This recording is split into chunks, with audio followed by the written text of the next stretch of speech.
Hello, everybody. It is Saturday, the 6th of December, and I want to talk again about the way of the cross and what it actually is, and what that way does, and what it leads to.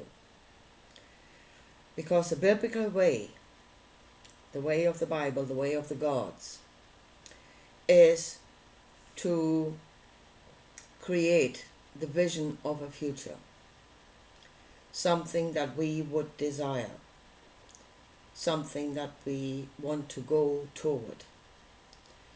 Now, what most Christians and actually most religious people are being told is God will create a beautiful world, this utopia, where we're all happy, happy, happy, where there's no more suffering, where all our tears will be dried, and we will live happily forever. That is the vision. That is the promise. And then we are being shown a way. Yeah? The way of the cross, the way of denial of self. Now, Jesus has already revealed the outcome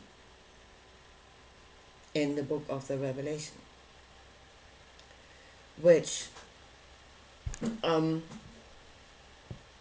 is a book cube hanging in the sky, angels coming to slaughter the world, plagues being poured out, most of life on earth will be destroyed. And I think that is not the outcome that most people had envisioned. But that is what he says will happen if we go the way of the cross. And I mean, you have to be totally deluded to say that that is a depiction of heaven and that God is love. Hello? So how do we get there? Where is the mistake? Where is the deception? There is a deception where we've been led on the wrong way. And it just became very clear to me yesterday where it is. I'm kind of talking around it. I have been talking around it for a long time and not seeing the point. I've seen it now.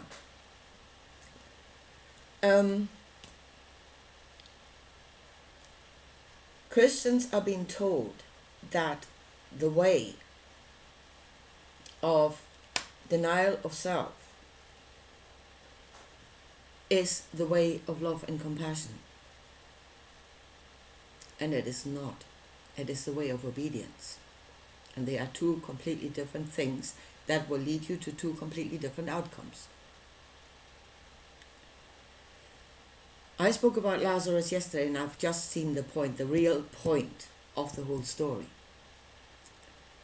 Let me say again. Jesus gets news that his friend is dying. There is a connection between Jesus and Lazarus. They are connected in love, in brotherly love.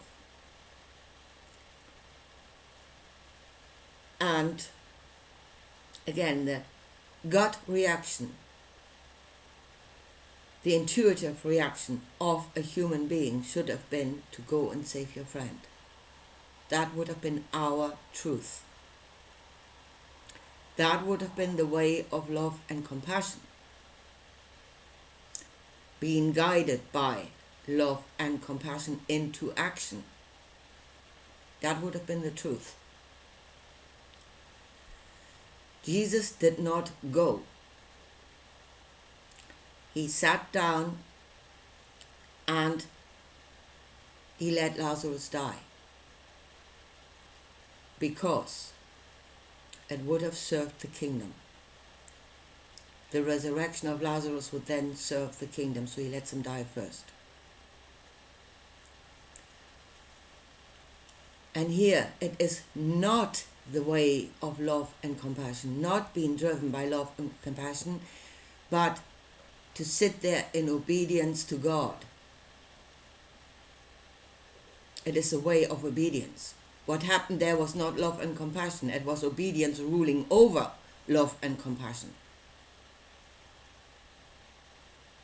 Obedience first. And your own knowing suppressed. That is what happened there. That is the truth of what happened there. It was not the way of love and compassion. Love and compassion was ruled over by some higher will. And let's come to this higher will, or whose will it actually is. Who is God? Yeah, who in heaven is God? It is the will of the Creator. No, it is not. Not the Creator of all. The gods of the Bible are beings. They are beings. It is the dominion of one being over another, or it is a submission of one being to the will of another being, not the Creator of all. Beings. Know your God from your Creator. They are two different things. One is all, the other is only a part. And we are talking about parts here. So what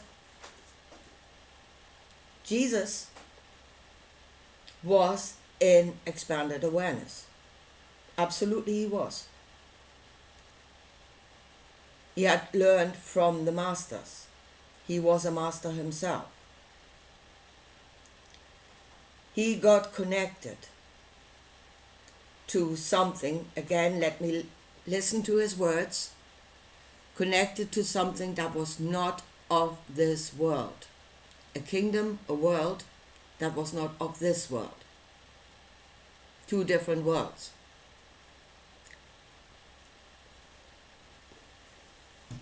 And he says, there's so many Bible verses about that.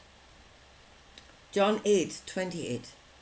When you have lifted up the Son of Man, you are in the same expanded awareness. Then you will know that I am He, and I do nothing on my own. But speak just what the Father has taught me. He was taught. He was taught by those other entities. John 12:49. For I do not speak on my own authority, but the Father who sent me commanded me what to say and how to say it. He's a mouthpiece. He has no will of his own. Whatever feelings and knowing he has as a human being, he suppresses that to do the will of those entities, not the Creator of all.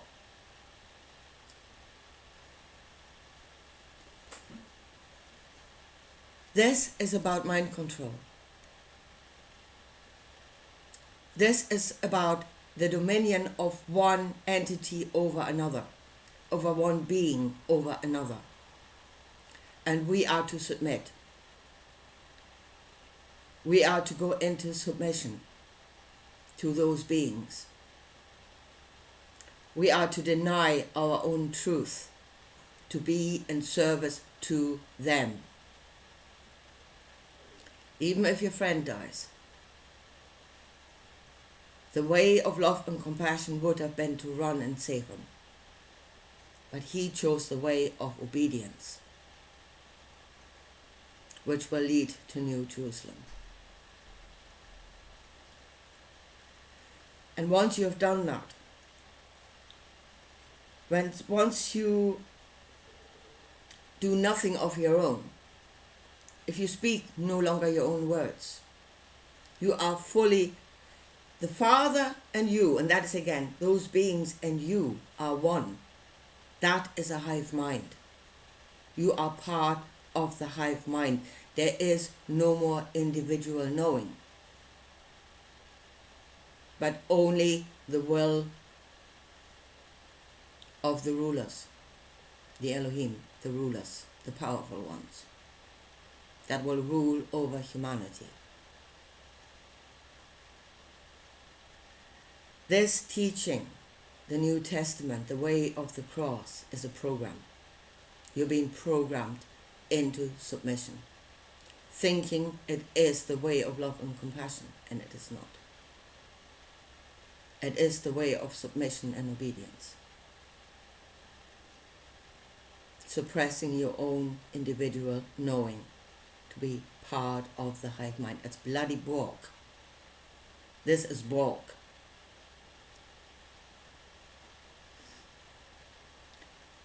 And as I said, know your God from your Creator. Oh, it is the will of the Creator. No. Creator created individuality. Creator created individuality. It came out of Him. Then that cannot be His will. Why would He have created individuality? So that the gods can come and destroy it?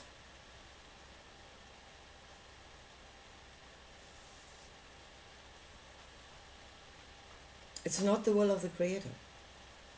The will of the Creator is made manifest in what is created. Individuality is created out of Him. So that is not His will. Absolutely not.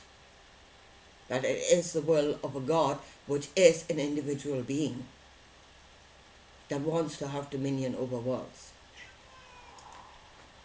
Now, whether the big outcome will actually happen, I don't know. You know, that the bloody cube, New Jerusalem, is actually hanging in the sky, and the angels will come to slaughter.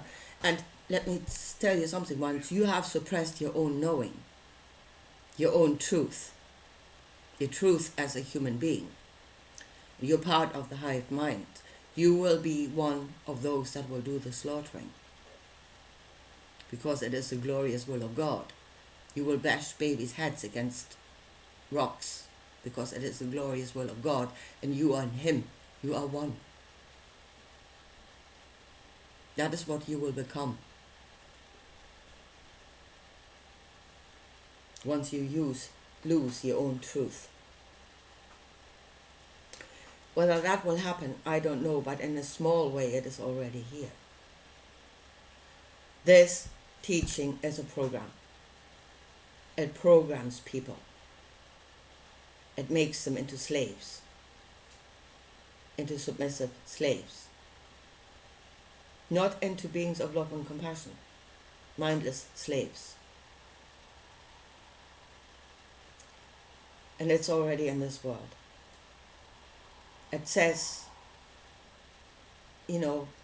that a voice will come from the throne.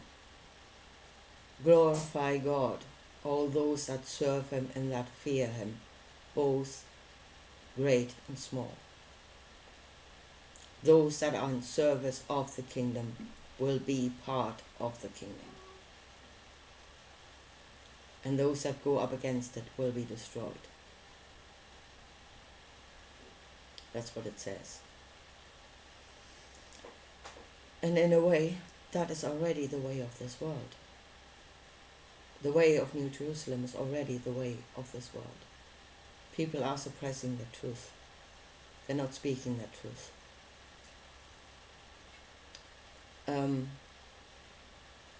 They do as they're told, out of fear, or because there's some profit in it for them, or maybe because they full on believe in that. That's the three different stages. Serve out of fear, serve because you're being paid and there's some profit in it for yourself, or you become totally deluded and you become a part of the hive mind, and then you're fully a part of the kingdom.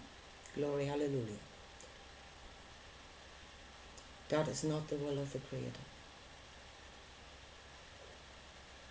The knowledge of Him is expressed in what is created, and it has created individuality.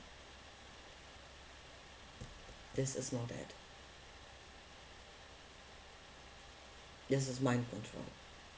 This is the control of the many over the few.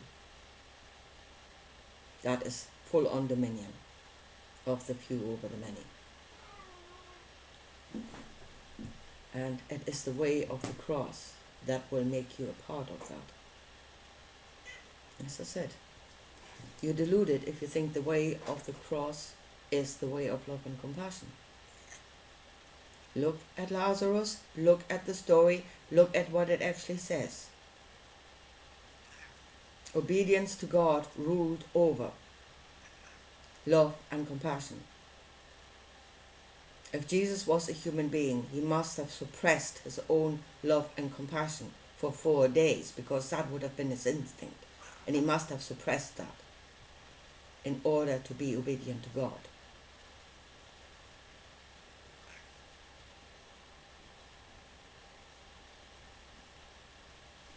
It's the suppression of self in order to serve. And that is not the way to happiness and everlasting life. Yeah? Look at the book of the Revelation. Most of life will be destroyed.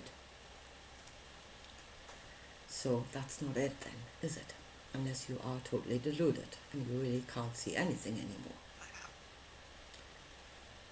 Anyway, here folks, we need to know ourselves, and we need to be connected to others. Creation as a whole is the connection of parts. Yeah, I've had this conversation, or watched this video of Renee's, the Inspired Renegade, and she said we come to this world to find ourselves, which is true, but that is only one part of the truth. It is the knowledge of self, and it is connecting to others, because creation is the connection between all the parts. In what way do we connect without losing ourselves? And that is the way to life. That is the truth and the way I am. And I love my neighbor as myself, which when the angels come to slaughter, they're obviously not loving their neighbor as themselves. They love God more. Anyway, yeah, I leave it at that for today. And I'll talk to you again soon. Bye.